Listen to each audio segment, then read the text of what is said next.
Assalamualaikum warahmatullahi wabarakatuh. Perkenalkan, nama saya Nadila Duransari, NIM 132 angkatan 18. Di sini saya akan mempresentasikan tugas UTS saya tentang metode riset komoditi palawija.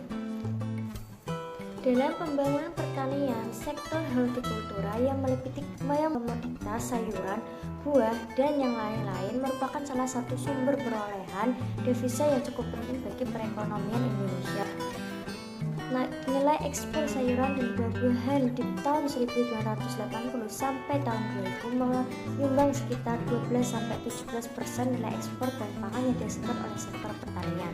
Namun, akhir-akhir ini kinerja perdagangan hortikultura tersebut memburuk ditunjukkan oleh semakin banyaknya impor sayur-sayuran maupun buah-buahan.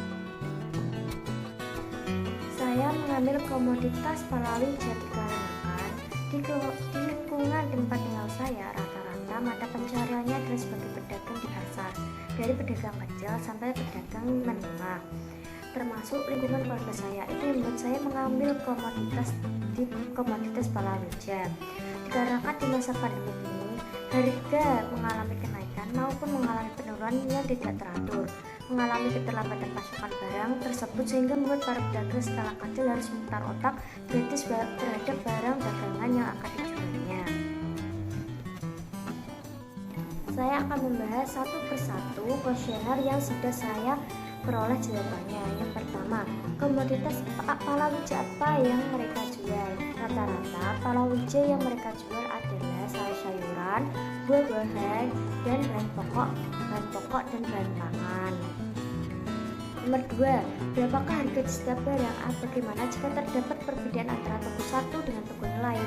Harga barang di setiap tempat atau toko yang berbeda adalah bagaimana jika terdapat perbedaan antara toko satu dengan toko yang lain pada saat mereka membeli barang yang akan mereka jual.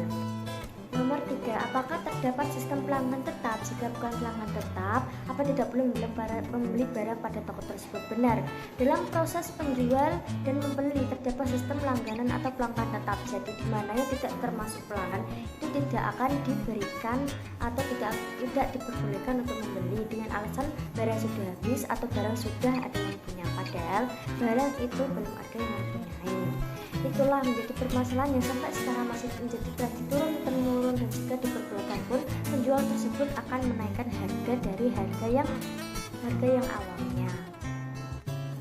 Nomor 4, apakah pernah mengalami kenaikan harga dan penurunan harga yang signifikan? Pernah, di mana 2 minggu yang lalu harga cabai, kacang panjang, dan kubis mengalami kenaikan yang signifikan.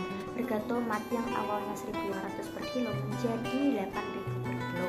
Harga cabai yang awalnya 5.000 menjadi 16.000 per kilo. Harga kacang panjang yang awalnya 2.500 menjadi 7.000 per kilo. Di mana kenaikan di setiap komoditas tersebut membuat pedagang kecil berdampak sangat besar. Tetapi dilihat dari pemasaran yang membuat nilai jual semakin meningkat dibandingkan dengan penurunan harga yang membuat minat pembeli menurun. Nomor 5, apakah dampak yang diakibatkan jika terjadinya keterlambatan pasokan? Nah, dampak yang diakibatkan dari keterlambatan pasokan adalah salah satu nilai jual yang semakin mahal. Meningkatnya di setiap per kilogram, para pembeli skala menengah menjadi mengulur waktu yang tadinya barang akan datang pukul 1 siang, datang menjadi 4 pukul sore, membuat para pembeli menunggu, dan selain itu tidak ada pilihan yang lain, mereka akan membeli dengan kualitas yang rendah. Nomor 6, di mana Anda membeli barang-barang yang Anda jual?